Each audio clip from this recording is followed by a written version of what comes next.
réseau de blanchiment d'argent exportant des voitures vers l'Algérie démantelé à Marseille. Cette semaine à Marseille, une vaste opération policière a mis fin à une large opération de blanchiment d'argent qui avait pour but l'achat de véhicules haut de gamme, principalement en Allemagne, pour leur revente en Algérie.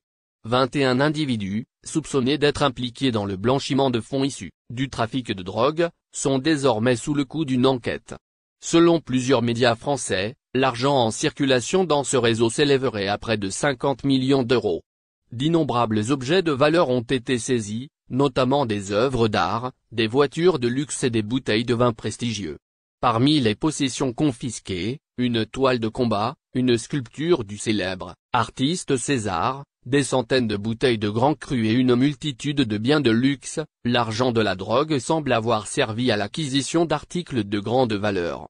Ce jeudi, la procureure de la République de Marseille a révélé l'existence d'un réseau présumé de blanchiment impliquant plusieurs individus, dont de nombreux gérants de sociétés résidant principalement en région aixoise. Les chefs d'accusation et les perquisitions. 8 personnes ont été inculpées pour blanchiment de trafic de stupéfiants, association de malfaiteurs, extorsion, séquestration, escroquerie en bande organisée, faux et usage de faux, travail dissimulé en bande organisée, abus de biens sociaux et recel. Parmi elles, 7 ont été placées en détention provisoire. Les enquêteurs ont procédé, à partir du 22 mai, à 30 perquisitions chez des particuliers et dans des sièges de sociétés, évaluant les sommes blanchies depuis 2017 à 45 millions d'euros. Durant ces perquisitions, de nombreux objets d'art, 23 véhicules de luxe, d'importantes sommes en numéraire, un nombre conséquent de bijoux, d'articles de maroquinerie et d'objets de luxe dont 25 montres de valeur, ainsi que plusieurs centaines de bouteilles de grand vin et de champagne ont été saisies.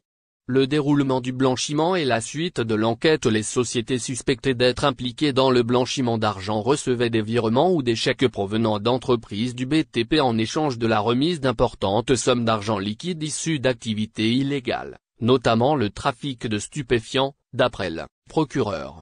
L'argent blanchi, converti en solde bancaire, était ensuite utilisé pour l'achat, principalement en Allemagne, de véhicules ensuite exportés en Algérie, explique le communiqué de Dominique Lorraine, procureur de la République de